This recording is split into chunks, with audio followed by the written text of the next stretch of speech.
So what I am saying is, in today's class, you know that we are going to do sums where one derivation was left, but I have to start with sums first because पहले एक बार आज हम लोग sums कर ले, last में हम लोग उसका derivation देखेंगे. That is not a that big derivation if the concept of slope is clear to you. अगर मैंने जो भी अभी तक समझाया कि स्लोप क्या होता है, स्लोप कैसे निकाला जाता है और स्लोप का पैरेलल लाइंस पे रिलेशनशिप क्या होता है, परपेंडिकुलर लाइंस पे रिलेशनशिप क्या होता है, that is more than sufficient I am saying. Okay, और आज हम लोग सम स्टार्ट करेंगे, लेकिन सम्स के लिए मैंने जो भी तुम लोगों को फॉरवर्ड किया है ग्रुप पे जो भी मैंने फॉरवर्ड किया पहले हम लोग वहां से करेंगे, because see straight lines is a very very big chapter. अगर मैं मान लो तुमको एक पर्टिकुलर बुक से बोल दूं कि ये बुक से सारा सम्स कर लो, तो हो सकता है कि तुम्हारा वो बुक से कंप्लीट करने के बाद पूरा कंसेप्ट क्लियर ना हो. तो मैं क्या करूंगा, देखो एक बार मैं 2 या 3 बुक से जहां से भी मुझे लगता है अच्छा, क्योंकि इसका पीडीएफ रेडी नहीं है, तो मैं क्या करूंगा वहां से तुम लोग को सिलेक्टिव सम्स करवा दूंगा. एंड देन फाइनली हर एक टॉपिक वाइज जो एनसीईआरटी से कवर हो जाएगा अपना टॉपिक, वो हम लोग एनसीईआरटी से करते जाएंगे. Okay, so this way finally you will find that everything will be clear. And at the end of the chapter अगर पीडीएफ रेडी हो जाता है तो मैं तुम लोग को दे दूंगा, प्रैक्टिस कर लेना तुम लोग. ओके, बट अभी तक फिलहाल रेडी नहीं. So with this, let's begin our class today. Now, so दो पेजेस मैंने जो शेयर किया तुम लोगों को ग्रुप में, मैं वहां से स्टार्ट करना चाहता हूं with the very simple questions. And I think everyone is ready with your formula copy. Please raise your hand. Everyone is ready with the formula copy. Everyone, may I get? I mean, the reply. Yes, everyone is ready. Yes, ये सबके पास formula copy है. When I'm saying something, you must respond and you must act accordingly, right? Because we cannot, I mean, joke every time. हम लोग every time I cannot come and lecture here कि तुम लोग serious हो जाओ, ये हो जाओ, वो हो जाओ. एक दिन 2 दिन चलो ठीक है, महीना में 1-2 बार. But every time it is, अगर एक बार नहीं तुम्हारे दिमाग में जा रहा है, मतलब कभी भी नहीं जाएगा दिमाग में. So I want everyone to be serious. Okay, put your hands down and let's start some stuff. So formula copy को खोल के रखना कि हम लोग वहां से follow, जब हम कुछ भी बोलेंगे तो वहां पे तुम लोग refer कर पाओ. Okay, now see everyone. और जिसको मैं पूछूंगा प्लीज लॉग आउट मत करना. हो सकता है ना कि तुमने पढ़ा और वो चीज तुम्हारे दिमाग में इंस्टेंट ना रहा, तो बता देंगे ना, लेकिन डिस्कस करना. So everyone note down sum number 1 का सम नंबर 2 देखना एक बार. Find the slope of a line whose inclination, so do you remember what is the meaning of inclination? याद है तुम लोग को मैंने बताया था कि inclination का मतलब क्या होता है? Yes sir. Yes sir. तो एक बात बताओ, अगर हम लोग को यहाँ पे थीटा पता है 120 डिग्री, मतलब ये एंगल ऑफ इंक्लिनेशन है 120 डिग्री, लाइन का एंगल ऑफ इंक्लिनेशन 120 डिग्री है, तो फिर ये लाइन का अगर अपने लोग को स्लोप या बोलो ग्रेडियंट निकालना है, फिर क्वेश्चन में बोला रहता है फाइंड स्लोप और ग्रेडियंट, बात बराबर है, जिसको हम लोग n से डिनोट करते हैं. तो बताओ तो यहाँ पे हम कौन सा फॉर्मूला यूज करेंगे? tan 120 tan theta. So tan theta use करेंगे हम लोग, ठीक है. And what is the value of tan 120? It is 180 minus 60, which can be written as minus tan 60 degree, which is minus root 3. Is this clear to everyone? तो अगर सम number 1 के अंदर जितना भी क्वेश्चन तुम देखो, सारा इसी लॉजिक के ऊपर बेस्ड है कि वहां पे थीटा पता है और हम लोग को स्लोप ऑफ अ लाइन निकालना है. Next, now question number 2. Question number 2 का मैं एक बार सम नंबर 4 बताता हूं. इस सम में हम लोग को स्लोप पता है which is -1 और हम लोग को एंगल ऑफ इंक्लिनेशन निकालना है. उल्टा, एंगल पता है, स्लोप निकालना है, स्लोप पता है, एंगल निकालना है. Now tell me, if we want to find out angle, तो m मतलब स्लोप निकालने के लिए हम कौन सा रिलेशनशिप यूज करेंगे? tan theta. ठीक है, अब बताओ मुझे, तुम लोग को मैंने ये चीज थोड़ा बहुत बताया था, याद करो, थोड़ा बहुत मैंने बताया था ये चीज, ठीक है, इसके बारे में. और क्या बताया था मैंने कि जैसे मान लो सपोज ये 1 है, ये -1 है. So tell me everyone, tan negative किस क्वाड्रेंट में होता है? बताओ तो एक बार. tan का वैल्यू नेगेटिव किस क्वाड्रेंट में होता है? Second and fourth. Second and fourth में होता है. सेकंड में होता है एंड फोर्थ में होता है. दोनों में मतलब लीस्ट, मतलब पहले एंगल ऑफ इंक्लिनेशन का मतलब क्या होता है? Angle measured by the line with respect to x axis anti clockwise direction. Anti clockwise direction में जो मेजर्ड होगा वो एंगल क्या होगा? हम लोग वो 210 डिग्री तो ले नहीं सकते ना, वो 0 to 180 के बीच में कुछ ना कुछ एंगल होगा, है कि नहीं? क्या होगा वो 210 डिग्री या ऐसा कुछ हो सकता है, बताओ तो। अगर हम एक्स एक्सिस के रिस्पेक्ट में एंगल मेजर कर रहे हैं तो एंगल क्या होगा? 180 से तो बड़ा ही ना होगा, सॉरी 180 से तो लेस ही होगा ना एंगल ऑफ इंक्लिनेशन। तो एक बात बताओ, सेकंड क्वाड्रेंट में tan नेगेटिव होते हैं और थर्ड फोर्थ क्वाड्रेंट में tan नेगेटिव होते हैं, हम थर्ड फोर्थ के लिए सोचेंगे भी नहीं। तो एक बात बताओ, सेकंड क्वाड्रेंट में ले जाने का रूल याद है ना तुम लोगों को? मैंने बताया था कि theta equals to alpha in the first, अगर मुझे इसको सेकंड में रिप्रेजेंट करना है तो पाई माइनस अल्फा, थर्ड में पाई प्लस अल्फा और फोर्थ में 2 पाई माइनस अल्फा होता है। लेकिन इसका हमको करना ही नहीं है, ये सोचना ही नहीं है, हमको इस दोनों के बारे में सोचना है। तो टेल मी 1 tan के किस एंगल का वैल्यू होता है, बताओ तो। 1 tan के किस 45 एंगल का वैल्यू होता है? 45। अब मुझे इसको ले जाना है सेकंड क्वाड्रेंट में। किस लिए ले जाना है सेकंड क्वाड्रेंट में? क्या कारण है? माइनस साइन हटाने के लिए, क्योंकि अगर मुझे ये माइनस हटाना है तो मुझे और माइनस लाना पड़ेगा। मुझे अगर ये माइनस हटाना है तो मुझे एक और माइनस लाना पड़ेगा। इसके लिए मैं क्या करूंगा, tan पाई बाई 4 को मैं सेकंड क्वाड्रेंट में लेके जाऊं। ले जाने का रूल क्या है? Pi minus alpha, pi minus pi by 4। So we find that tan theta is minus minus plus, and what is pi minus pi by 4? It is 3 pi by 4. So tell me, what is the value of theta? What is the value of theta? It is 3 pi by 4. मतलब यहाँ पे angle of inclination कितना होगा? कितना आया? 3 pi by 4. Is this clear everyone?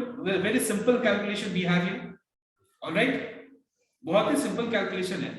तो यहाँ पे ध्यान रखना, फिर से मैं बता रहा हूँ, स्लोप तो tan से कैलकुलेट किया जाता है ना, साइन और cos से तो कैलकुलेट किया नहीं जाता। तो tan पॉजिटिव अगर होगा तो फर्स्ट क्वाड्रेंट में पॉजिटिव होगा, और अगर नेगेटिव होगा तो सेकंड क्वाड्रेंट में होगा। मतलब तुम्हारा जो एंगल ऑफ इंक्लिनेशन है वो 0 डिग्री से और 180 से बड़ा के बीच तक ही हो सकता है। समझ में ना? मतलब वो 180 से, सॉरी बार-बार 180 से बड़ा बोल, 180 से छोटा हो सकता है, 180 से बड़ा कभी भी नहीं होगा। मतलब या तो वो फर्स्ट में लाई करेगा एंगल या तो सेकंड में लाई करेगा। ओके, और दूसरा बात तो यहाँ पे मैंने क्या किया, इसीलिए कि -1 था तो पहले मैंने देखा कि 1 tan के 45 डिग्री का वैल्यू होता है। ये माइनस साइन हटाने के लिए मैंने इसको सेकंड में ले लिया। सेकंड में माइनस एक और आ जाएगा तो माइनस माइनस प्लस हो जाएगा, hence the value of theta is 3 pi by 4। Alright, so तुम्हारा देखा तुम लोगों ने कि यहाँ पे स्लोप दिया हुआ था और अपन ने थीटा निकाला। अब देखो तीसरा वाला सम, ध्यान, तीसरा वाला सम में क्या है देखना एक बार। लाइन के ऊपर 2 पॉइंट्स पता है, एक है 0,0 और दूसरा है 4,-2, और मुझे लाइन का स्लोप निकालना। इस समय हम लोग को थीटा पता था तो स्लोप ऐसे निकाला। बताओ तो इस समय हम स्लोप कैसे निकालेंगे, कोई बता सकते हैं मुझे? y2 minus y1 y2 minus y1 by x2 minus x1। अच्छा एक और बताना, क्या मुझे इसको x1 y1 लेना है या इसको x1 y1 लेना है? किसको लेना है? फिर कोई को भी ले सकता है। तो कोई मतलब यहाँ पे अपने लोग को कोई बेनिफिट नहीं मिलने वाला है कि हम इसको x1 y1 लेंगे, इसको x2 y2 लेंगे तो कैलकुलेशन आसान हो जाएगा, ऐसा कुछ भी नहीं। हम किसी को भी ले सकते हैं x1 y1 और किसी दूसरे को x2 y2 ले सकते हैं। तो फिर स्लोप क्या होगा? स्लोप हो जाएगा y2 minus y1 by x2 minus x1। सो मान लेते हैं y2 minus y1 मतलब -2 minus 0 by x2 minus x1 मतलब 4 minus 0 मतलब -1। तो तुम लोग का काम क्या देखना है, एकदम सिंपल, जो स्टार्टिंग जो हम लोगों ने लास्ट डे देखा था उसके ऊपर बेस को सॉल्व करना है। मतलब 1 का पहले 3 करना है, उसके बाद 2 का नंबर 1 एंड नंबर 4 करना है, 5 सॉरी, उसके बाद 3 का नंबर 4 करना है। चलो 1 2 3 4 4 से कर, एक मार्क्स में भी नहीं आएगा एग्जाम, जल्दी कर। 2 का 1 is nothing, like we know that the slope of line is √3, so what is theta? This is what you have to calculate. So यहाँ तो पॉजिटिव है, तुमको सोचना ही नहीं है कुछ। तो बताओ एक बार √3 tan के किस एंगल का वैल्यू होता है। tan मतलब कौन सा एंगल? tan 0 डिग्री, 30 डिग्री, 45, 60, 90, कौन सा वैल्यू 60 एंगल होता है? 60 डिग्री। थीटा हो गया 60 डिग्री। अगर हम इसका 5 का बात करें तो यहाँ पे अपने लोग को -√3 दिया हुआ स्लोप। तो फिर रूट पहले ही देखेंगे हम लोग कि स्लोप यहाँ पे हम लोग tan, क्योंकि एंगल निकालना है तो tan थीटा यूज करेंगे। अब बताओ √3 tan के किस एंगल का वैल्यू होता है? 60 डिग्री, राइट? अब तुमको पता है कि अगर मैं किसी भी एंगल को सेकंड क्वाड्रेंट में अगर मैं लिखना चाहूँ तो ये पाई माइनस अल्फा होगा, मतलब 180 माइनस अल्फा। क्यों मैं ले जा रहा हूँ सेकंड में, बताओ तो जबरदस्ती? क्योंकि तुमको पता है कि सेकंड क्वाड्रेंट में tan फंक्शन नेगेटिव होता है। एक नेगेटिव ऑलरेडी है और एक और नेगेटिव आगे आ जाएगा, तो नेगेटिव में नेगेटिव पॉजिटिव हो जाएगा और एंगल क्या हो जाएगा? 180 degree minus alpha, that is 60 degree.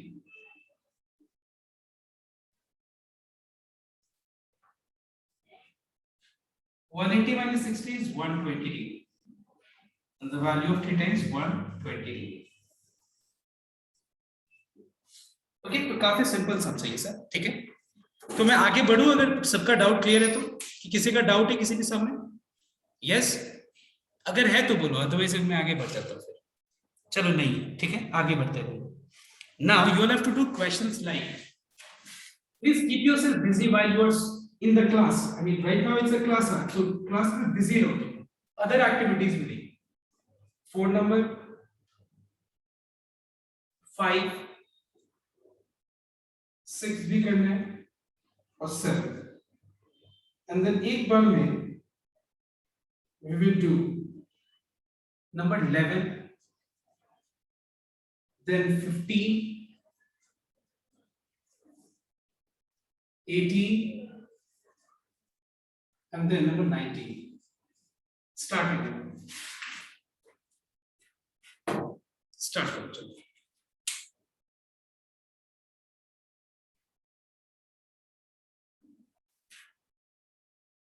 Tell me, is there anyone who has got doubt in this sum? Anyone here? किसी को sum number 4 में doubt है? Raise your hand. That's all. You just need to raise your hand. किसी को number 4 में doubt है? Anyone? See, there is nothing to, I mean, hide your problems. Like अगर है doubt तो मुझे बता सकते हो. Yes, raise your hand if you have. Anyone? किसी को नहीं है. Do you have doubt in number 5? Okay, I'll solve number 5. See, question number 4 was quite simple, where slope of AB was equal to -5/4. तो इसका slope निकाल के equal to -5/4 करते हैं, बहुत सिंपल। अब नंबर 5 में अगर डाउट है तो यहां देख सकते हैं। देखो यहां पे अपने लोग को 2 लाइंस दिया हुआ है, एक लाइन के ऊपर 2 पॉइंट है, one is 5,6, let me name this as A, and the second point is B, 2,3. This is parallel to another line. This is parallel to another line जिसके ऊपर पॉइंट्स है, मान लो C, इसका नाम मैं C देता हूं, 9,-2 and B 6,-5, और अब ये लोग को शो करना है कि दोनों लाइंस पैरेलल है। Show that. So tell me, last day I explain you that if two lines are parallel to each other, कैसे दोनों लाइंस रिलेटेड है? बताओ, दोनों के लाइंस के M1 equal to M2. Slopes दोनों का इक्वल होता है, यही तो होता है ना। तो एक काम करते हैं हम लोग, AB का स्लोप निकालें।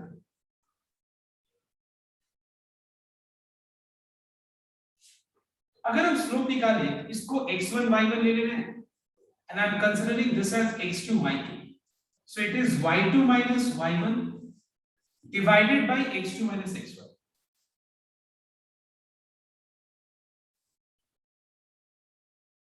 But the answer is 1. Let us find out slope of CD. किसी एक को x1 y1, किसी दूसरे को x2 y2 ले लें, so it is y2 minus y1 by x2 minus x1.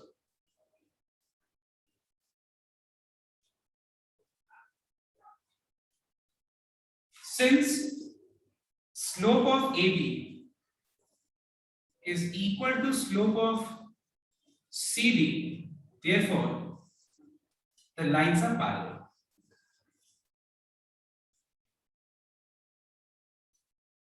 Okay, therefore the lines are parallel. Come on, copy it. Is this clear? जिसका doubt था? Yes? Clear है? Yes, sir. Yes, sir. Okay. So I find that you are doubting number 7. So एक बार ध्यान देना. तो एक बात बताओ मुझे. दो लाइंस हैं, ठीक है? They are perpendicular. You have to prove. तुमको शो करना है कि दो लाइंस परपेंडिकुलर है. एक लाइन के ऊपर दो पॉइंट्स है. -2,6 एंड दूसरा पॉइंट है 4,8. दूसरा लाइन के ऊपर एक पॉइंट है 3,-3 and 5,-9. You have to show that these two lines are parallel or perpendicular. So जैसे हम लोगों ने पैरेलल प्रूफ किया कि स्लोप इक्वल होगा तो पैरेलल. परपेंडिकुलर में क्या होता है? कंडीशन बताओ तो एक बार. Pratik, tell me the condition. How to show that two lines are parallel? What is the relationship between the slopes? Tell me, Pratik. Yes? वो नहीं पता. याद है. अगर दो लाइंस परपेंडिकुलर हो तो दोनों का स्लोप का जो रिलेशनशिप है जैसे पैरेलल में इक्वल होता है तो परपेंडिकुलर में दोनों का स्लोप का क्या होता है? बताओ तो. कोई और बताओ तो क्या होता है? Multiplication 1 -1 आएगा. करेक्ट. दोनों का स्लोप का मल्टीप्लाई करके जो रिजल्ट है वो क्या आना चाहिए बताओ तो? -1 के बराबर आना चाहिए. दोनों का स्लोप का प्रोडक्ट. याद है ना, मैंने ये बताया था कि दोनों का स्लोप का प्रोडक्ट मल्टीप्लाई करके जो रिजल्ट है वो -1 आना चाहिए. बस इतना ही है. तो हम यहाँ पर स्लोप ऑफ ए बी निकाल देंगे जिसको मान लो m1 ले लेते हैं. So it is y2 - y1 by x2 - x1.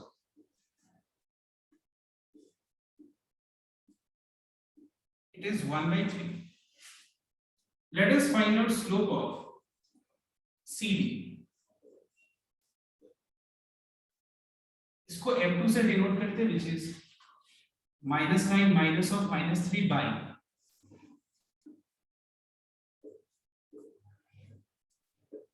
ठीक है. देखो दोनों का स्लोप अगर हम देखें, सिंस m1 और m2 को अगर हम मल्टीप्लाई करें तो आंसर क्या है बताओ तो? -1 आ रहा है.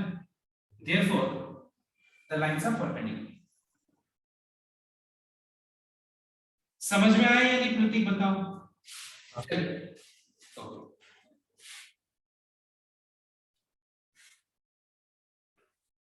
If you have doubt in number 7, please look. Sorry, number 7. Number 11. If you have doubt in number 11, look here. Co-linear मतलब एक लाइन है और लाइन के ऊपर तीनों पॉइंट्स लाइन कर रहे हैं. अगर तुम लास्ट डे का अगर तुम वीडियो मतलब अगर क्लास को बढ़िया से फॉलो किया होगा तो तुम लोगों को याद होगा कि मैंने बताया था कि अगर पॉइंट्स एक ही लाइन पे लाइन करें तो स्लोप्स कोई भी दो पॉइंट्स लेके इक्वल आना चाहिए. ठीक है, इक्वल आना चाहिए. तो हम क्या करेंगे? देखो हम लोगों को पता है since A, B and C are co-linear points, so it implies slope of AB मतलब slope of line using AB and slope of line using BC has to be equal. because prove नहीं करना अपने लोगों को दिया हुआ है कि कोलिनियर है तो x क्या होगा? x क्या होगा कि वो कोलिनियर है. x ऐसा होना चाहिए कि यहाँ पे AB का स्लोप और BC का स्लोप या फिर AB का स्लोप और AC का स्लोप इक्वल होगा. जो भी होगा x का वैल्यू जो भी हो उससे AB का वैल्यू और BC का वैल्यू जो स्लोप का वैल्यू जो होना चाहिए. यस सर हम AB और AC का किया था उससे आंसर रॉन्ग आया, लेकिन AB और BC से किया तो आंसर राइट आया. ना तुम्हारा रॉन्ग होगा. तुम देखिए ऐसा हो ही नहीं सकता. Slope of AB will be ठीक है, ऐसा हो नहीं सकता.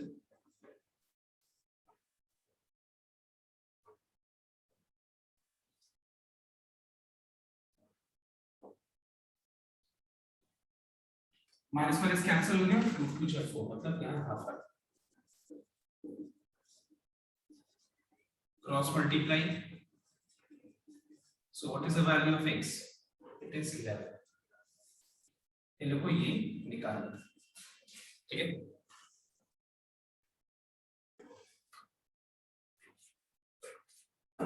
See, क्वेश्चन नंबर 15 में क्या है देखते हैं। जैसे कि सम नंबर 11 था, ऐसे नंबर 15 भी है। बस सम नंबर 11 में क्या था, x का वैल्यू निकालना था कोलिनियरिटी वाला प्रॉपर्टी यूज करके, और यहाँ पे कुछ प्रूव करना है हम लोगों को कोलिनियरिटी का प्रॉपर्टी यूज करके। लॉजिक दोनों का सेम है, लेकिन आगे ऑब्जेक्टिव डिफरेंट है। एक ऑब्जेक्टिव कुछ निकालना है और एक ऑब्जेक्टिव प्रूव करना है। 15 का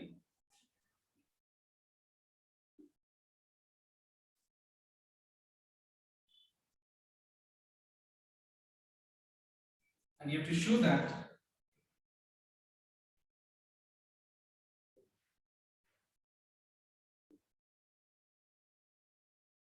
you will show that. So there is no doubt that the points are not collinear. It's already given. We know that a comma b and p are collinear points.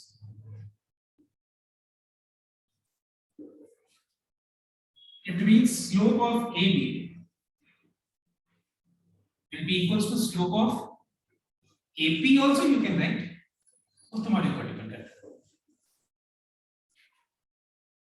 So slope of AB will be y2 minus y1 divided by x2 minus x1. AP को लेके अगर हम slope निकाले तो y minus BP को लेके, यहाँ BP मैंने लिखा है तो BP निकाल देंगे। y minus b divided by x minus 0, which is b by minus a on the left hand side. On the right hand side we have y minus b by x. Now let us cross multiply. तो ये हो जाएगा b into x, ये हो जाएगा minus a into y minus b.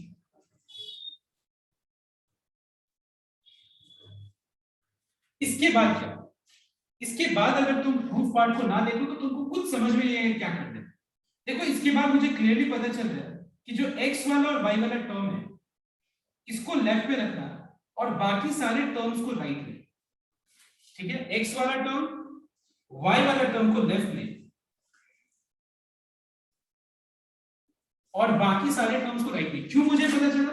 देखो यहाँ proof part को देख के पता चलता है कि देखो x वाला जो टर्म है और जो y वाला टर्म है उसको लेफ्ट में रखना है, इक्वल टू के लेफ्ट साइड में रखना है, और बाकी तो नहीं है ना लेफ्ट में, तो जो बाकी है वो राइट में रखना है। हो गया यहाँ तक? अब देखो नेक्स्ट, समझ में नहीं आता? अब देखो नेक्स्ट राइट साइड में यहाँ प्रूफ पार्ट में क्या बताओ तो 1 है। देखो चेक है 1 once it is 1. Now tell me everyone, यहाँ पे 1 तो नहीं है ना, AB है, तो AB को 1 बनाने के लिए क्या ऑपरेशन करना चाहिए बताओ तो? कोई बता सकता है मुझे? उधर 1 आ जाएगा, AB को divide by AB. Correct, divide by AB कर देते हैं।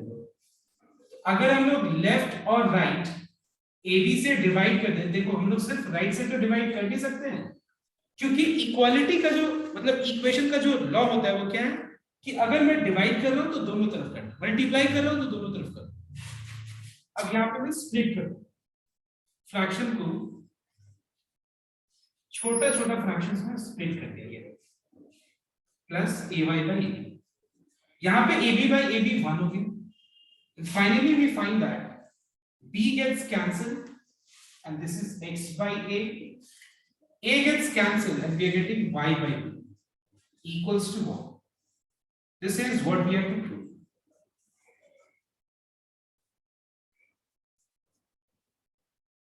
Okay. Okay.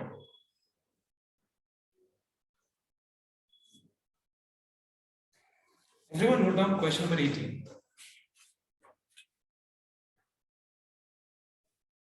The question is, find the slope of the line which makes an angle of 30 degree with the positive direction of x-axis, y-axis, sorry. हम लोग को इस line का slope निकालना है, लेकिन एक बात याद रखो, स्लोप निकालने के लिए angle of inclination with respect to y-axis नहीं, विद रिस्पेक्ट टू x-axis पता होना चाहिए। एक बार हमें फिगर को ड्रॉ कर देखने, एक बार इस तरह का एक बार फिगर ड्रॉ कर तो चीज को समझने के लिए बेटर तरीके से। तो एक बात बताओ, अगर ये y एक्सिस है, तुम सोचो ये अगर y एक्सिस है, इसके रेस्पेक्ट में अगर हम लाइन का एंगल मेजर करें तो दो डायरेक्शन में आ रहा है। अब बताओ मुझे दोनों में कौन सा एंगल θ1 θ2 कौन सा एंगल एंटी क्लॉकवाइज डायरेक्शन में, बताओ। θ1 हम उसको थीटा तो समझाने के लिए मैंने θ1 θ2 ये वैल्यू हमको पता है क्या सर हम लोग ने θ1 क्यों लिया सर, नहीं समझा। So we find that we have got two angles. One is θ1, the other is θ2. Let's say this way first. तो अगर सपोज ये y एक्सिस है और ये लाइन है, तो ये लाइन और y एक्सिस के रिस्पेक्ट में एंगल, y एक्सिस के रिस्पेक्ट में दो, एक तुम्हारा ये एंटी क्लॉकवाइज डायरेक्शन में हो गया ये एंगल θ1, और एक हो गया y एक्सिस के रिस्पेक्ट में क्लॉकवाइज डायरेक्शन में। तो यहाँ पे लिखा हुआ है कि इफ देखो लिखा हुआ है which makes an angle of 30 degree in the positive direction of y axis. Positive direction मतलब क्या होता है? Anti clockwise direction.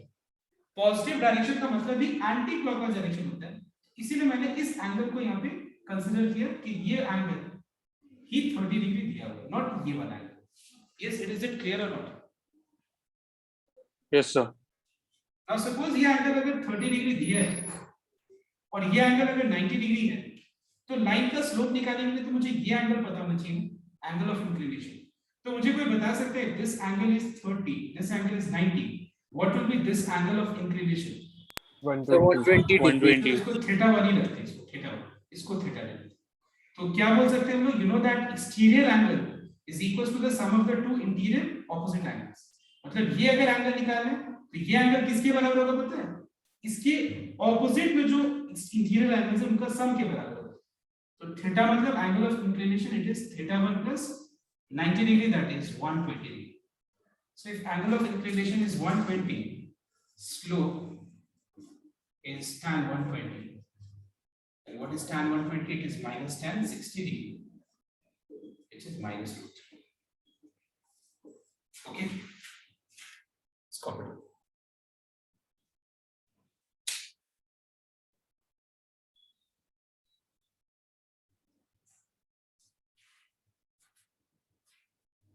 So question number 90 is, there are two lines. Let us assume that they intersect each other at theta. They intersect each other at a point making an angle of theta. Slope of first line is √3. Slope of second line is 1 by √3. You have to find out this value theta. ये angle निकालना है। तो तुमको पता है ना relationship, angle निकालने का स्लोप से रिलेशनशिप क्या होता है? is tan theta equals to m1 minus m2 by 1 plus m1 into m2.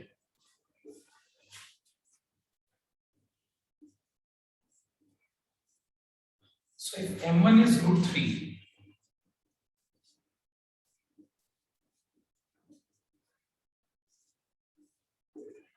take LCM,